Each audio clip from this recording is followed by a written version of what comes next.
राति 8 बजेको जनता समाचारमा तपाईलाई स्वागत छ। नमस्कार, म प्रतिमा चौधरी। नमस्कार, म विभु श्रेष्ठ। सबैभन्दा पहिले प्रमुख समाचार। नेकपा विवादित अवस्थामा रहेको बेला चिनिया कम्युनिस्ट पार्टीको उच्च स्तरीय टोली नेपालमा भ्रमण अर्थपूर्ण रहेको विश्लेषण। प्रतिनिधि सभा विघटनले तरङ्गित राजनीतिक आन्दोलनमा परिणत, राजधानीका सडकमा भिन्न भिन्न समूहको प्रदर्शन। नवनियुक्त 7 मन्त्रीहरूद्वारा पदभार ग्रहण, प्रतिनिधि सभाको निर्वाचन र देशमा स्थिरता कायम गर्ने प्रतिबद्धता। युरोपेली मुलुकहरूमा कोरोना भाइरस विरुद्धको खोप अभियान सुरु, अति जोखिममा रहेका प्राथमिकतामा।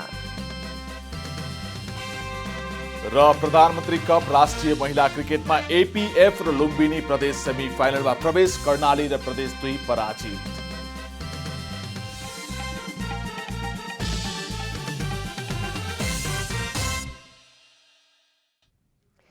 अब पुरा समाचार। राष्ट्रपति विद्यादेवी भण्डारीले पौष 17 गते राष्ट्रिय सभाको अधिवेशन आह्वान गर्नुभएको छ। गत शुक्रबार बसेको मन्त्री परिषद बैठकले राष्ट्रपति भण्डारीलाई अधिवेशन आह्वानका लागि सिफारिस गरेसँगै राष्ट्रपतिले शुक्रबार 4 बजेका लागि अन्तर्राष्ट्रिय सम्मेलन केन्द्र नयाँ बानेश्वरमा अधिवेशन आह्वान गर्नुभएको हो। राष्ट्रपति भण्डारीले संविधानको धारा 93 को उपधारा 1 बमोजिम अधिवेशन आह्वान गर्नुभएको हो। राष्ट्रपति विद्यादेवी भण्डारी र नेपाल भ्रमणमा रहेका चिनिया कम्युनिस्ट पार्टीका प्रतिनिधिबीच आज भेटवार्ता भएको छ। चीनको चिङदुबाट दिउँसो काठमाडौँ आइपुग्नुभएका चिनिया कम्युनिस्ट पार्टीका विदेश विभागका उपमन्त्री गुओ ए झाउ नेतृत्वको टोलीले राष्ट्रपतिसँग साझा शिष्टाचार भेटवार्ता गरेको हो। नेपाल कम्युनिस्ट पार्टी नेकपा विभाजित अवस्थामा रहेका बेला ए झाउको नेतृत्वमा चिनिया कम्युनिस्ट पार्टीको 4 सदस्यीय टोली नेपाल आएको हो। 4 दिने भ्रमणका लागि नेपाल आएको ए झाउ नेतृत्वको चिनिया कम्युनिस्ट पार्टीको प्रतिनिधिले प्रधानमन्त्री केपी शर्मा ओली, नेकपाका अध्यक्षद्वय पुष्पकमल दाहाल तथा माधवकुमार नेपाल र जनता समाजवादी पार्टीको संघीय परिषद अध्यक्ष डाक्टर बाबुराम भट्टराई लगायतका नेताहरूलाई भेट्ने कार्यक्रम छ। ए झाउको नेपाल भ्रमण यो दोस्रो पटक हो। ए झाउ 2 वर्ष अघि 2074 सालमा पनि नेपाल आउनु भएको थियो। ए झाउ नेपाल आएको 2 महिनापछि तत्कालीन नेकपा एमाले र माओवादी केन्द्र बीच चुनावी तालमेल तथा एकता प्रक्रिया सुरु भएको थियो। नेकपा विभाजित अवस्थामा रहेका बेला भएको ए झाउको भ्रमणलाई राजनीतिमा अर्थपूर्ण रूपमा हेरिएको छ। गुओ ए झाउ 33 वर्षदेखि चिनिया कम्युनिस्ट पार्टीको अन्तर्राष्ट्रिय विभागमा कार्यरत हुनुहुन्छ। सन् 2014 देखि अन्तर्राष्ट्रिय विभागमा उपमन्त्री रहनु भएको छ। विभागका 4 जना उपमन्त्री मध्ये ए झाउ वरिष्ठ हुनुहुन्छ। ए झाउले बुल्गेरियाका लागि चिनिया राजदूत समेत सम्हालिसक्नु भएको छ। नेतृत्व विवाद र प्रतिनिधि सभा विघटनले नेपाल कम्युनिस्ट पार्टी नेकपा विभाजन हुँदा पुराना नेता तथा कार्यकर्ताहरू चिन्तित भएका छन्। कार्यकर्ताहरूले नेतृत्वलाई संयमित हुँदै एकता जोगाउन सुझाव दिएका छन्। मुलुक समृद्ध पार्ने संकल्प लिएको नेपाल कम्युनिस्ट पार्टी नेकपा विभाजित हुँदा पुराना नेता तथा कार्यकर्ता खिन्न छन्। सर्वसाधारणले समेत नेकपा विभाजन दुर्भाग्यपूर्ण भएको प्रतिक्रिया दिएका छन्। कसैका स्वेच्छाले गर्दाखेरि चाहिँ नेकपा यो सङ्घारमा पुग्नु भनेको युवा वर्गले एकदमै नराम्रो तरिकाले लगेको छ। पक्कै पनि यसको चाहिँ परिणाम राम्रो हुने छैन। अझै पनि तपाईहरूलाई अवसर छ, तपाईँ नेताद्वय 2 अध्यक्ष कमरेडहरू मिल्नुपर्छ। एक पार्टी 2 त्यहीँको लगभग आएको पार्टी मिलेर चाहिँ प्रचण्ड ग्रुप र यता ओली समूह मिलेर चाहिँ एउटा एक ढिका भएर चाहिँ जनताको लागि विकास गरेको भए राम्रो हुन्थ्यो। त्यस्तो अवस्था नभएको कारणले जनताहरूमा एउटा एक किसिमको आक्रोश र विग्रह चाहिँ देखा परेको छ। मुलुकमा 2/3 सरकार बनाउने अवसर पाएको नेकपा नेतृत्व विवाद र प्रतिनिधि सभा विघटनका कारण विभाजित हुन पुगेको हो। 2 कित्तामा विभाजित भएर एक अर्कामा आरोप प्रत्यारोप गरिरहेका नेतृत्वलाई कार्यकर्ताले आपसी रिस, राग र तिक्तता बिर्सेर फेरि एकताकै बाटोमा फर्किन समेत सुझाव दिएका छन्। संविधानमा जुन कुरो उल्लेख भयो समाजवाद उन्मुख भनेर चाहिँ यो अभूतपूर्व विजय हो। यसैलाई टेकेर अघिल्लो आगामी चाहिँ कम्युनिस्ट आन्दोलन फेरि एकजुट हुनैपर्छ, हुन्छ भन्ने कुरामा म असाध्यै विश्वस्त छु। नेकपाका उपाध्यक्ष वामदेव गौतम विभाजित पार्टीलाई फेरि एक ढिक्का पार्न सक्रिय भइरहनु भएको छ। उपाध्यक्ष गौतमको सक्रियताले नेता तथा कार्यकर्तामा पार्टी फेरि एक हुन्छ कि भन्ने आशा पलाएको छ। जनता अत्यन्त निराश अवस्थामा छन् र एउटा मुलुक यो निराशा यदि कुनै सही नेतृत्व नपाउने हो भने देश अत्यन्त दुर्घटनामा पनि पर्न जाने खतरा मैले देखेको छु। जनताले एउटा बलियो सरकार बनोस्, स्थायी सरकार बनोस्, जनता र देशको लागि फाइदा होस् भनेर त्यो एउटा विश्वासको मत प्राप्त भएको थियो। त्यो विश्वासको मतलाई चाहिँ उहाँहरूले वास्ता नगरेर त्यो जनताको भावनाहरूलाई कुल्चिएर जुन अहिले कदमहरू गरिरहनु भएको छ त्यो जनपक्षीय छैन। प्रतिनिधि सभा विघटन र नेकपा विभाजनले देशमा राजनीतिक अस्थिरता हुने देखिएको छ। राजनीतिक ब्युरो, जनता टेलिभिजन। प्रतिनिधि सभा पुनर्स्थापनाबारे नेपाली कङ्ग्रेसमा अझै अन्योलता छ। विघटनबारे रिट सर्वोच्च अदालतमा विचाराधीन रहेका कारण कङ्ग्रेस अलबलमा परेको हो, तर अन्योलताकै बीच कङ्ग्रेसले सोमबार देशभर प्रदर्शन भने गर्दैछ। नेपाली कांग्रेस प्रतिनिधि सभा पुनर्स्थापनाबारे अझै स्पष्ट रूपमा खुल्न सकिरहेको छैन। प्रतिनिधि सभा विघटनको विरोध गरेको कांग्रेसले पुनर्स्थापनाबारे न त खुलेर बोलेको छ, न त पुनर्स्थापना हुनुपर्ने माग नै गरेको छ। प्रतिनिधि सभा पुनर्स्थापनाको माग गर्दै सर्वोच्च अदालतमा रिट परेको र मुद्दा संवैधानिक इजलासमा विचाराधीन रहेका कारण पनि अन्योलमा परेको हो। अन्योलताकै बीच कांग्रेसले सोमबार देशभर 165 वटै निर्वाचन क्षेत्र केन्द्रित प्रदर्शन भने गर्दैछ। हामीले संविधान बमोजिम जानु पर्यो भनेको हो नि, त्यसरी सर्वोच्च अदालतले नै हो नि यसको अन्तिम निर्णय गर्ने। त्यसमा सर्वोच्च अदालतले जे निर्णय गर्छ त्यो निर्णय हामीले मानेर जानुपर्छ र हामी तदनुरूप जानका लागि तयार। यसमा नेपाली कांग्रेसको कुनै दुविधा, दुई मन, दुई मत छैन।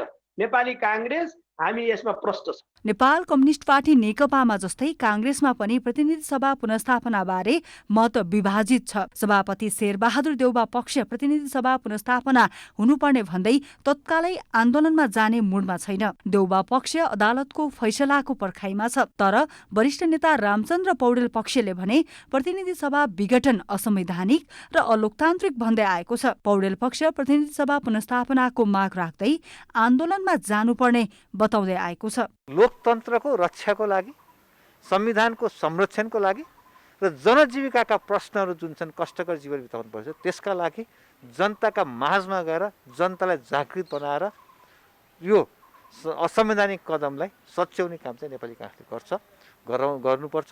प्रतिनिधि सभा विघटन विरुद्ध कांग्रेसको कदम कस्तो होला त्यो सोमबारको प्रदर्शन र सर्वोच्च अदालतको फैसलापछि देख्न सकिनेछ। कमला हमाल, काठमाडौँ।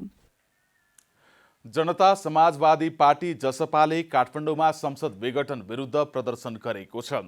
प्रधानमन्त्री केपी शर्मा ओलीको कदम असंवैधानिक भएको भन्दै संसद विघटन खारेज गर्न जसपाको माग छ।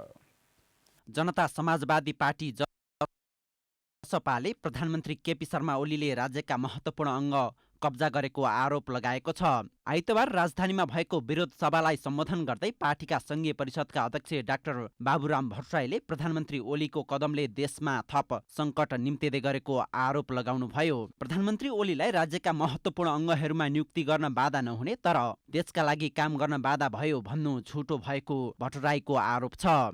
षड्यन्त्र जालखेल गर्नु छ, भ्रष्टाचारमा डुब्नु छ अनि काम गर्न दिएन।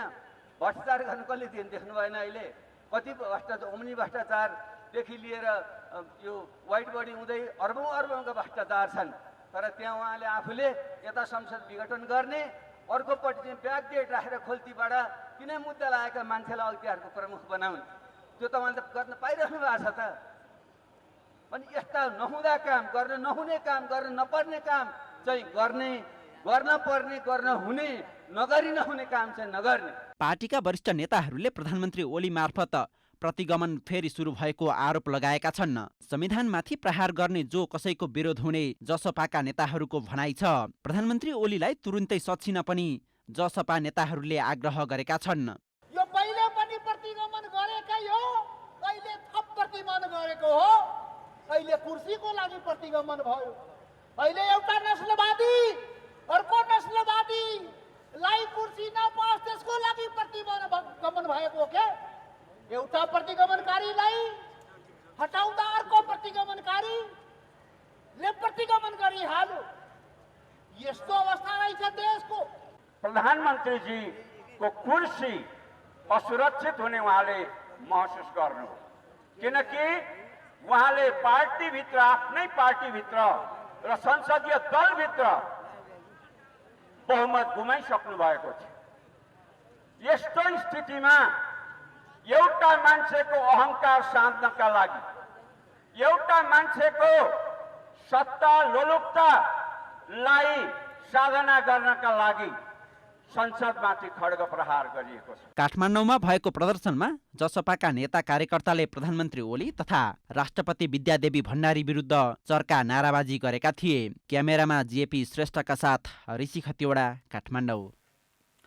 प्रतिनिधि सभा विघटनपछि पैदा भएको नयाँ राजनीतिक तरङ्ग अब बिस्तारै आन्दोलनमा रूपान्तरण हुन थालेको छ।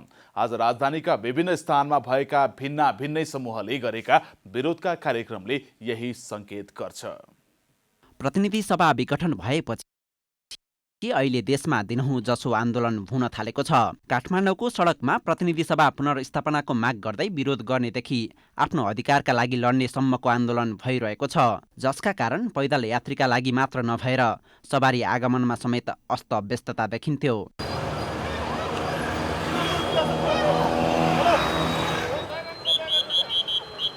रत्न पार्कमा जनता समाजवादी पार्टीको आन्दोलन चलिरहँदा यता माइतीघर मण्डलामा भने 3 फरक समूहले विरोध प्रदर्शन गरेका थिए। नेकपा जनवादीले वर्तमान व्यवस्थाले देशले दुःख पाएको भन्दै सरकारको विरोध गरिरहेको थियो। सबै व्यवस्था बदल्ने आन्दोलनहरू भयो अहिलेसम्म र हामीले चाहिँ अहिले जनताको अवस्था बदल्ने, खास गरी समग्र रूपमा बुझ्दाखेरि चाहिँ तपाईँले छोटो रूपमा बुझ्दाखेरि के बुझ्न सकिन्छ भने अहिलेको हाम्रो आन्दोलन अवस्था बदल्ने आन्दोलन हो।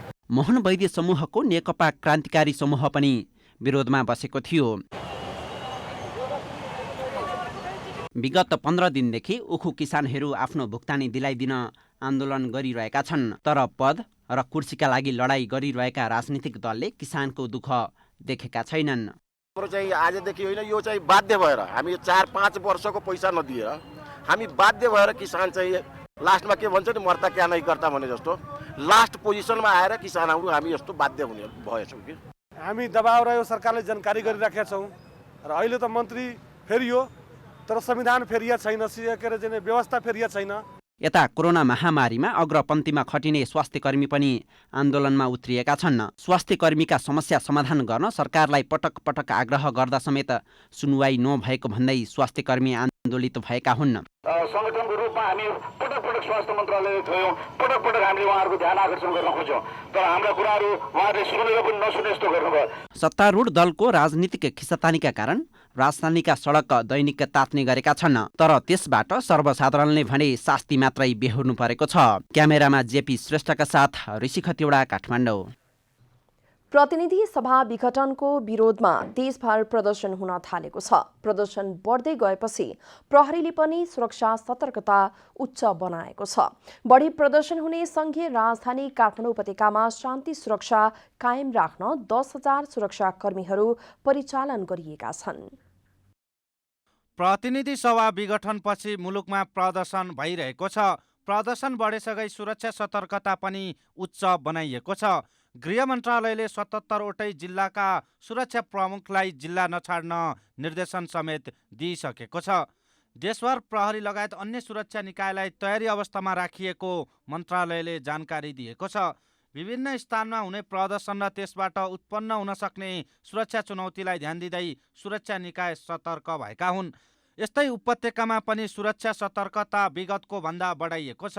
राजधानी काठमाडौँमा प्रदर्शन बढी हुने भएकाले सुरक्षा सतर्कता बढाउनुको साथै सुरक्षाकर्मीको संख्या समेत थप गरी अप्रिय घटना हुन नदिने प्रहरीको भनाइ छ। कुन कुन ठाउँमा कस्तो किसिमको कार्यक्रम हुने र सो कार्यक्रमलाई हामीले सुरक्षा प्रदान गर्नको लागि एउटा योजना बनाएर एउटा योजनाबद्ध हिसाबले हामीले प्रहरी जनशक्ति परिचालन गरेका छौँ र खास गरी यसमा कुनै किसिमको चाहिँ के अरे सुरक्षाको कमजोरीको कारणले अथवा कुनै यस्ता इन्सिडेन्ट नहोस् भन्नका लागि पूर्ण रूपमा हामी सजग भएर के अरे परिचालित भएका छौँ। हालसम्म कुनै अप्रिय घटना नभएको तर सम्भावित चुनौतीबारे सजग रहेको प्रहरीले दावी गरेको छ। काठमाडौँ उपत्यकामा मात्र 10,000 सुरक्षाकर्मी परिचालन गरिएको छ। सुरक्षा व्यवस्था मजबुत भएका कारण प्रदर्शनकारीलाई कुनै उच्छृङ्खल गतिविधि नगर्न र यदि कसैले त्यसो कार्य गरे बल प्रयोग गर्न बाध्य हुने प्रहरीको चेतावनी छ। जुनसुकै दलले एउटा विरोध प्रदर्शनको कार्यक्रम राखे तापनि उहाँहरूलाई अलिकति त्यस्ता कुनै पनि गलत मनसाय राखेका व्यक्तिहरूबाट घुसपेट भएर उहाँहरूको कार्यक्रमलाई कसैले बिथोल्ने जस्ता गतिविधिमा भएमा उहाँहरूले सजग हुनको लागि म उहाँहरूलाई एउटा अनुरोध गर्न चाहन्छु। कोरोना महामारीका बेला मुलुकको राजनीतिक परिस्थितिका कारण प्रदर्शन दिन प्रतिदिन बढिरहेको र सडकमा भरिभराउ सुरक्षाकर्मी देखेर आम सर्वसाधारण भने अन्यलमा छन्।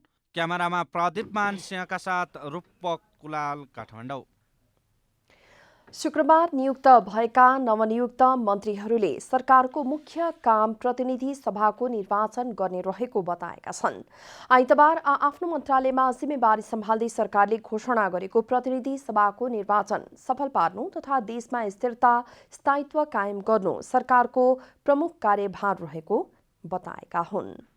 ऊर्जा, जलस्रोत तथा सिंचाई मन्त्री टोपबहादुर रायमाझीले देशको राजनीतिक प्रणालीलाई बचाउनका निम्ति आफू सरकारमा आउनु परेको बताउनु भएको छ। राजनीतिक प्रणालीलाई निरन्तरता दिन र देशमा स्थिरताका लागि मध्यावधि निर्वाचनमा जानु अनिवार्य आवश्यकता रहेको भन्दै मन्त्री रायमाझीले कुनै पनि वैदेशिक लगानीलाई अस्वीकृत गर्न नहुने बताउनु भएको छ। अब चुनावमा जानुको मतलब अब सरकारमा सडकमा लगेर लावारिस गराउने कुरा पनि भएन।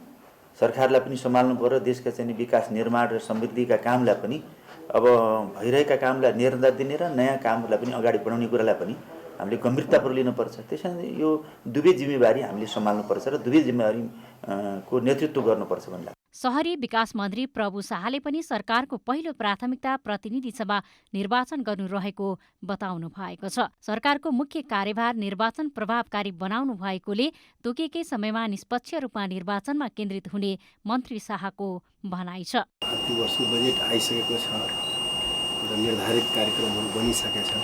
त्यसले प्रभावकारी ढङ्गले हामी अगाडि बढाउँछौँ। भइरहेको कामहरूलाई प्रभावकारी ढङ्गले अगाडि बढाउने र अहिलेको राष्ट्रको अगाडिको जो मुख्य कार्यभार भनेको निर्वाचनलाई प्रभावकारी गर्ने, टाइममै तोकेको समयमा निष्पक्ष ढङ्गले निर्वाचन गर्ने, त्यसमा हामी केन्द्रित हुन्छौँ। खानेपानी मन्त्री मणिचन्द्र थापाले देशको समृद्धि, स्थायित्व तथा स्थायी सरकारको विषय मुख्य भएकाले देशलाई स्थिरतातर्फ लैजान कोसिस गर्ने बताउनु भएको छ। कुनै पनि विधानसभा एउटा आपसी सहकार्य र अन्तर्क्रिया मार्फत चाहिँ समस्याको समाधान हो र समस्याको चाहिँ समाधान हो। समस्यालाई नबल्झाउँ, समस्याको समाधान गर्नु। त्यो समस्याको समाधानको चाहिँ बेनिफिट नेपाली जनताले प्राप्त गर्नुपर्छ, उनीहरूको आवश्यकता पुरा हुनुपर्छ र हामी सबैले गऱ्यौँ भन्ने चाहिँ एउटा सेन्टिमेन्ट, एउटा विचार, एउटा धारणा चाहिँ हामीले दिनुपर्छ। संस्कृति, पर्यटन तथा नागरिक उड्डयन मन्त्री भानुभक्त ढकालले सरकारमा रहेर अतिरिक्त सुविधा र पैसा आर्जन गर्नु आफ्नो उद्देश्य नभएको बताउनु भएको छ। स्वाभिमान र इमानलाई बन्धक राखेर अतिरिक्त सुविधा र पैसा आर्जन गर्नु मेरो राजनीतिको उद्देश्य छैन। जति सक्छु म सेवामा समर्पित हुन्छु। जति कमाउनु छ मलाई सुनाम कमाउनु मात्रै छ।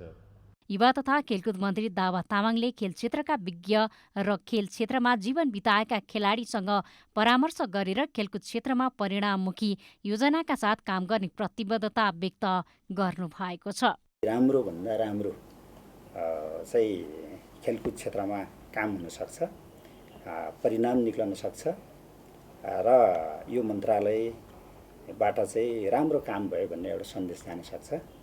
म अहिले धेरै कुरा राख्ने भन्दा पनि सचिवज्यू लगायत सम्पूर्ण कर्मचारी साथीहरूसँग छलफल गरेर परामर्श गरेर र यहाँका सम्पूर्ण अहिलेसम्मका चाहिँ अब पुराना नियमित कार्यक्रमहरू र अब बनाउनु पर्ने नयाँ कार्यक्रमको सन्दर्भहरूमा छलफल र परामर्श गरेर नै म अगाडि बढ्नेछु। स्वास्थ्य तथा जनसङ्ख्या मन्त्री हृदय त्रिपाठीले सबै नागरिकलाई निशुल्क कोरोना भ्याक्सिन उपलब्ध गराउने प्रतिबद्धता व्यक्त गर्नु भएको छ। जनतालाई हामी निःशुल्क भ्याक्सिन उपलब्ध गराउने अठोटका साथ अगाडि बढ्छौँ। पारदर्शी ढङ्गले कुनै पनि प्रोक्योरमेन्ट, कुनै पनि खरिद कम्तीमा मेरो कार्यकालमा अपारदर्शी ढङ्गले हुँदैन। कृषि तथा पशुपन्छी विकास मन्त्री पद्मा अर्यालले समृद्ध नेपाल निर्माणका लागि ऊर्जाशील जनशक्तिलाई कृषि क्षेत्रमा आकर्षित गर्नुपर्ने बताउनु भएको छ। आफ्नो देशमा फर्किरहेका हाम्रा ऊर्जाशील जनशक्तिलाई कृषिमा आकर्षित गर्ने खालका कार्यक्रमहरू हामीले अगाडि ल्याउन पर्नेछ र यो विषयमा हामीले ध्यान दिँदै कार्ययोजना बनाएर अगाडि बढ्न पर्ने एउटा परिस्थिति छ। कृषि क्षेत्रको समृद्धिको निम्ति, विकासको निम्ति अगाडि बढाइएका जुन विषयहरू छन्, कार्यक्रम छन्, नीतिहरू छन्, त्यो राज्यको सम्पत्ति बन्नेछन् र ती चिजलाई हामीले निरन्तरता दिनेछौँ। प्रधानमन्त्री केपी शर्मा ओलीले शुक्रबार मन्त्री परिषद पुनर्गठन गर्नुभएको थियो। केही नयाँ मन्त्री नियुक्त भएका छन् भने केहीलाई मन्त्रालय हेरफेर गरिएको छ।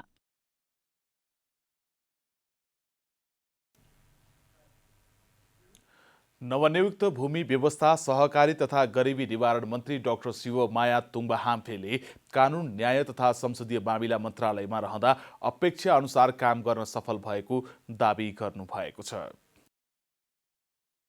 हुने क्रममा मन्त्री तुम्बा हाम्फेले विभिन्न ऐन नियम बनाउने सन्दर्भमा महत्त्वपूर्ण उपलब्धि हासिल गर्न सफल भएको दावी गर्नुभएको हो।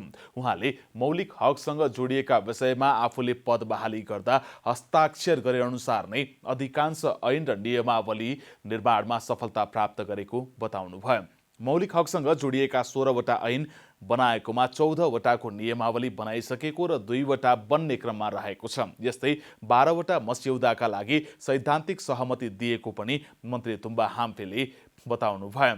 त्यसबाहेक 25वटा विधेयक तथा अध्यादेशको मस्यौदा तर्जुमा गर्न पनि सैद्धान्तिक सहमति दिइएको छ।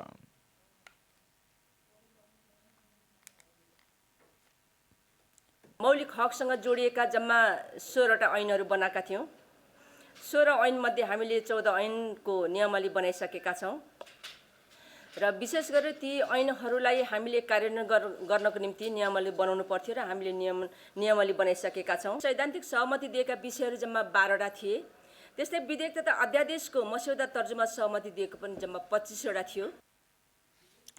एसिड आक्रमणसँग जोडिएको अध्यादेश ल्याउन सफल हुँदा देशका सबै नागरिक खुसी भएको पनि मन्त्री तुम्बा हाम्फेले बताउनुभयो। प्रतिनिधि सभा विघटनपछि सरकारले निर्वाचनको मिति घोषणा गरेको छ। मिति घोषणासँगै निर्वाचन आयोग पनि चुनावको तयारीमा जुटेको छ। तर अर्थविदहरूले अहिलेको अवस्थामा निर्वाचनका लागि गरिने खर्चका कारण विकास आयोजनाहरूमा अवरोध पुग्ने दावी गरेका छन्। प्रतिनिधि सभा विघटनपछि सरकारले आगामी वैशाख 17 र 27 गते चुनाव गर्ने गरी मिति तोकेको छ। तर अर्थविदहरूले भने अहिलेको अवस्थामा मुलुकले निर्वाचन धान्नै नसक्ने दावी गरेका छन्। कोरोनाले थिलथिल पारेको अर्थतन्त्र सबल नहुँदै निर्वाचनका लागि गरिने खर्चले विकासका आयोजनाहरूमा अवरोध पुग्ने अर्थविदहरूको भनाइ छ। यस्तै निर्वाचनमा प्रयोग हुने 70% बढी वस्तु आयात गर्दा हाल बचतमा देखिएको शोधनान्तर स्थिति नकारात्मक बन्दै जाने पनि अर्थविदको आकलन छ। आगामी निर्वाचनका लागि 30 खर्बभन्दा बढी खर्च हुने अर्थविदहरूको अनुमान रहेको छ। निर्वाचनका अन्य सामग्री, मतदातालाई चाहिने सामग्री, मतदान गर्नको लागि पूर्वाधारका कुराहरू सम्पूर्ण जस्तो 70% भन्दा बढी हामीले आयातित वस्तुको प्रयोग गर्ने हुनाले विभिन्न किसिमले आम्दानीमा, खर्चमा, लगानीमा, उत्पादनमा, रोजगारीमा र हाम्रा राष्ट्रिय गौरवका आयोजनाहरू समयमा सम्पन्न हुने विषयमा हामीले चाहिँ नि समृद्ध सुखी नेपाल, नेपाली समृद्ध नेपाल बनाउने भन्ने विषयमा 2030 सम्म मध्यम आय बनाउने विषयमा सम्पूर्ण कुरामा यसले धकेल दिन्छ। यता निर्वाचन आयोग पनि सरकारले मिति घोषणा गरेसँगै चुनावको तयारीमा जुटेको छ। गएको निर्वाचनमा स्थानीय तहको चुनाव खर्च बाहेक प्रतिनिधि र प्रदेश सभाको निर्वाचनमा 7 अर्ब 75 करोड 95 लाख 41 हजार खर्च भएकोमा अबको निर्वाचनमा कति खर्च हुन्छ भन्ने आयोगसँग स्पष्ट तथ्याङ्क नभए पनि निर्वाचन गराउन कठिनाइ नहुने आयोगको भनाइ छ। तोकेको मितिमा निर्वाचन सम्पन्न गर्न आयोग सक्षम छ। निर्वाचन खर्चका लागि कति लाग्छ भनेर हामीले आवश्यक रकमको आकलन गरिसकेका छैनौँ र हामी एक हप्ताभित्र नै त्यो बजेटको आकलन गरेर सरकारसँग बजेटका लागि हामी अनुरोध गर्छौँ र निर्वाचन खर्च कति लाग्छ भन्ने कुरा चाहिँ निर्वाचनमा खटिने कर्मचारी, त्यहाँ गरिने व्यवस्थापकीय कुरा, त्यसमा प्रयोग हुने स्रोत सामग्रीका कुराहरूमा निर्भर गर्ने हो। अघिल्ला निर्वाचनमा अन्य दात्री निकायहरूले सहयोग गर्दै आएका थिए, तर यस वर्ष दात्री निकायहरू समेत कोरोनाका कारण आर्थिक सङ्कटमा छन्, जसका कारण आगामी निर्वाचनका लागि स्रोत जुटाउन विकास निर्माणका बजेट प्रयोग गर्नुपर्ने र यसको प्रत्यक्ष असर विकास निर्माणमा पर्ने अर्थविदहरूको ठहर छ। रूपा घिमिरे, काठमाडौँ। अब आर्थिक समाचार।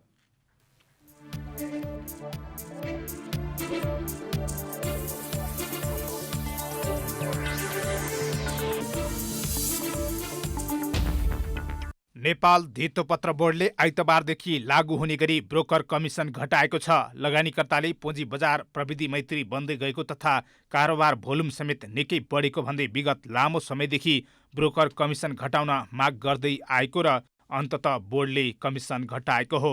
लगानीकर्ताको लामो समयदेखिको मागलाई बोर्डले पूरा गरेको हो। धितोपत्र कारोबार प्रणाली तथा सेवामा हुँदै गएको सुधार तथा बजार विस्तारसँगै कारोबार लागतलाई प्रतिस्पर्धी बनाउने अन्तर्राष्ट्रिय अभ्यास तथा अनलाइन मार्फत कारोबार गर्ने लगानीकर्तालाई प्रोत्साहन गर्नुपर्ने भएकाले ब्रोकर कमिसन घटाउनु आवश्यक भएको बोर्डले स्पष्ट पारेको छ। घटेको शुल्क अनुसार अब सङ्गठित संस्थाको सेयरको खरिद बिक्रीमा 50,000 रुपियाँसम्मको कारोबारमा 0.4%, 50,000देखि 5 लाख रुपियाँसम्मको कारोबारमा 0.37%, 5 देखि 20 लाखसम्मको कारोबारमा 0.34%, 20 लाखदेखि 1 करोड रुपियाँसम्मको कारोबारमा 0.30% र 1 करोडभन्दा माथिको कारोबारमा 0.27% कमिसन लाग्नेछ। यता नेपाल सरकारको जमानत वा पूर्ण सुरक्षित हुने सरकारी संस्था वा नेपाल राष्ट्र ब्याङ्कले जारी गरेको ऋणपत्र तथा संस्थागत ऋणपत्रको खरिद बिक्री कारोबारमा धितोपत्र दलाली बापत 5 लाख रुपियाँसम्मको कारोबारमा 0.10% कमिसन लिन पाइनेछ। 5 लाखदेखि 50 लाख रुपियाँसम्ममा 0.05% र 50 लाख रुपियाँभन्दा माथिको कारोबारमा 0.02% सेवा शुल्क लाग्नेछ। यसैगरी धितोपत्र बाहेक सामूहिक लगानी कोषको इकाइ तथा अन्य धितोपत्रको हकमा धितोपत्र दलाली बापत 5 लाख रुपियाँसम्मको कारोबारमा 0.15%, 5 लाखदेखि 50 लाख रुपियाँसम्मको कारोबारमा 0.12% र 50 लाख रुपियाँभन्दा माथिको कारोबारमा 0.10% कमिसन लाग्नेछ।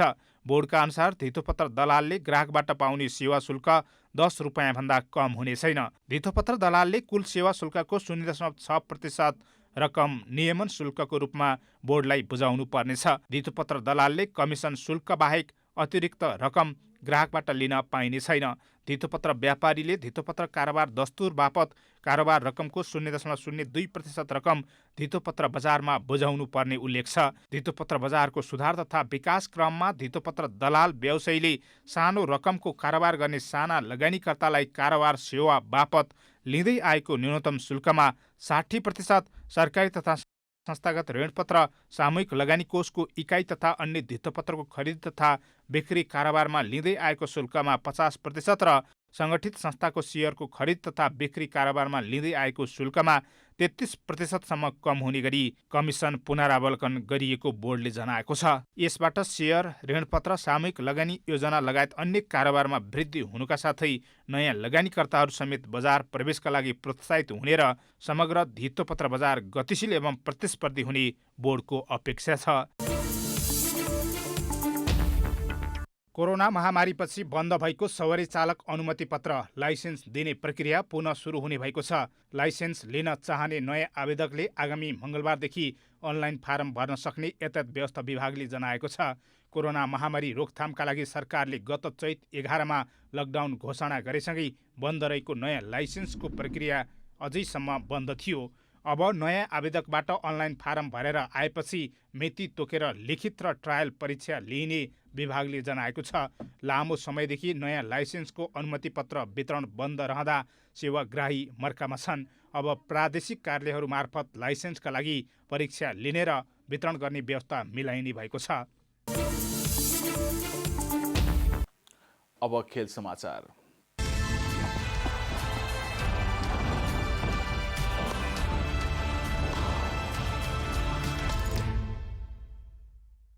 दाङमा जारी प्रधानमन्त्री कप महिला राष्ट्रिय क्रिकेट प्रतियोगितामा समूह एबाट सेमिफाइनल पुग्ने टोलीको टुङ्गो लागेको छ। आइतबार दिनको दोस्रो खेलमा एपीएफले प्रदेश 2लाई 8 विकेटले पराजित गरेसँगै एक खेल अगावै एपीएफ र लुम्बिनी प्रदेश प्रतियोगिताको सेमिफाइनलमा पुगेका छन्। लगातार 2-2 खेलमा पराजित हुन पुगेका कर्णाली र प्रदेश 2 प्रतियोगिताबाट बाहिरिएका छन्। यता प्रतियोगितामा लगातार दोस्रो जित हासिल गर्ने क्रममा एपीएफले प्रदेश 2ले प्रस्तुत गरेको 73 रनको विजयी चुनौतीलाई 13.1 ओभरमा 2 विकेट गुमाएर पूरा गर्यो। एपीएफकी ओपनर ज्योति पाण्डे 40 बलमा 4 चौका सहित सर्वाधिक 30 रनको योगदान दिइन्। त्यसअघि कप्तान सीता राणा मगर 30 बल खेल्दै 1 चौका सहित 18 रनमा आउट भइन्। बलिङतर्फ प्रदेश 2 की कविता गौतम र सरस्वती कुमारी चौधरीले 1-1 विकेट लिइन्। त्यसअघि देउखुरी क्रिकेट मैदानमा टस जितेर पहिले ब्याटिङ गरेको प्रदेश 2ले निर्धारित 20 ओभर पुरै खेल्दै 8 विकेट गुमाएर 72 रन बनाएको थियो। टिमले उक्त रन बनाउने क्रममा उसका लागि अनुराधा चौधरीले सर्वाधिक ठूलो पारी खेलिन्। यस्तै टोलीका लागि शोभा आलेले 13 रन बनाउँदा सन्तोषी चौधरीले 9 रन र विमला मगरले 6 रन बनाएकी थिइन्। बलिङतर्फ एपीएफकी कप्तान सीता राणा मगरले 4 ओभरमा 14 रन खर्चेर 2 विकेट लिइन्। अब प्रतियोगिता अन्तर्गत सोमबार पहिलो खेलमा प्रतियोगिताबाट बाहिरिसकेका कर्णाली र प्रदेश 2 को बीच प्रतिस्पर्धा हुनेछ भने दिनको दोस्रो खेलमा सेमिफाइनल पुगिसकेका एपीएफले लुम्बिनीको सामना गर्नेछ। माइस इभेन्ट म्यानेजमेन्टले आयोजना गरेको बिगिनर्स ब्याडमिन्टन क्याम्प सफलतापूर्वक सम्पन्न भएको छ। काठमाडौँको बानेश्वर स्थित ब्याडमिन्टन कबर्ड हलमा श्रावण महिनामा सुरु भएको बिगिनर्स ब्याडमिन्टन क्याम्प आइतबारबाट सम्पन्न भएको हो। श्रावणको 15 गतेबाट 2 साताको समयका लागि आयोजना गरिएको क्याम्प कोरोना महामारीका कारण 1 सातापछि नै सुरक्षाका कारण स्थगित गरिएको थियो। कोरोना केही सामान्य हुँदै गएपछि माइसले पुसको 7 गतेबाट बाँकी रहेको क्याम्पको कार्यक्रमलाई निरन्तरता दिएको थियो। काठमाडौँ जिल्ला ब्याडमिन्टन संघको प्राविधिक सहयोगमा भएको क्याम्पलाई नेपाल ब्याडमिन्टन संघको सहयोग रहेको माइसका अध्यक्ष दीपक थापाले जानकारी दिए। कार्यक्रममा ब्याडमिन्टन खेल सिक्न रुचिकर 20 वर्ष मुनिका 24 जनाले सहभागिता जनाएका थिए। सहभागीहरूलाई नेपालका विभिन्न प्रशिक्षकहरूले प्रशिक्षण दिएका थिए।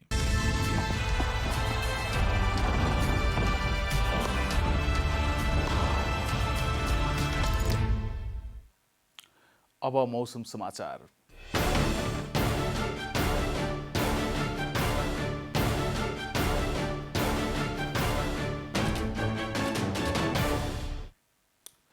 प्रदेश नम्बर 1 बागमती र गण्डकी सँगै सुदूरपश्चिम प्रदेशमा आंशिक बदली रही बाँकी भूभागमा मौसम सामान्यतया सफा रहनेछ। सुदूरपश्चिम प्रदेशका उच्च हिमाली भूभागका 1 वा 2 स्थानमा हल्का हिमपातको सम्भावना रहेको जल तथा मौसम पूर्वानुमान महाशाखाले जनाएको छ। अब देशभरिका विभिन्न स्थानको मौसम सम्बन्धी थप विवरण।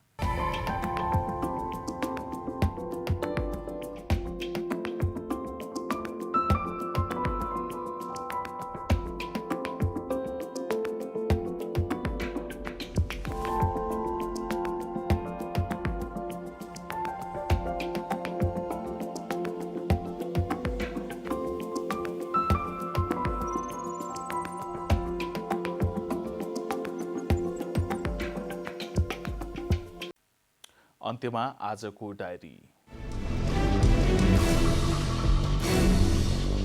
राष्ट्रपति विद्यादेवी भण्डारीले पौष 17 गते राष्ट्रिय सभाको अधिवेशन आह्वान गर्नुभएको छ।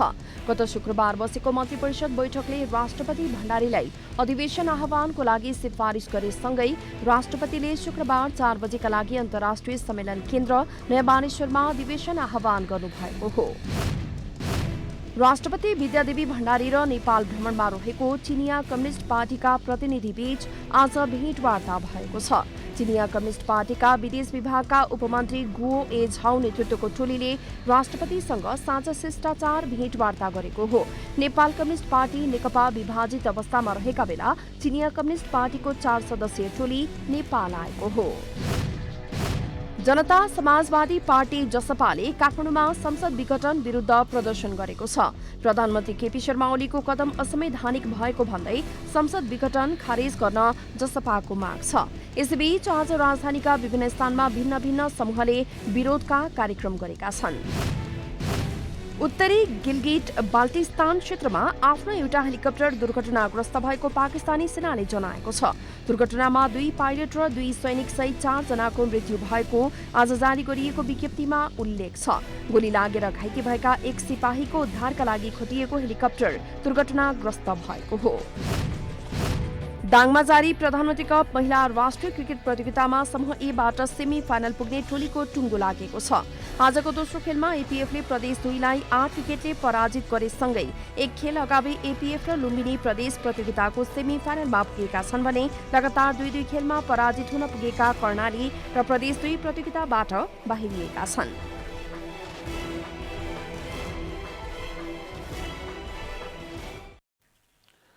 जनता समाचार अहिलेलाई यति नै।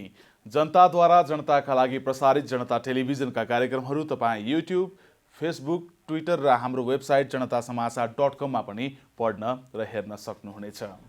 सूचनामा तपाईको सहभागिता, समयमा समाचार हाम्रो प्रतिबद्धता। कोरोना भाइरसको संक्रमणबाट बस्न नियमित रूपमा साबुन पानीले मिची हात धौँ, भिडभाडबाट टाढै रहौं। नमस्कार।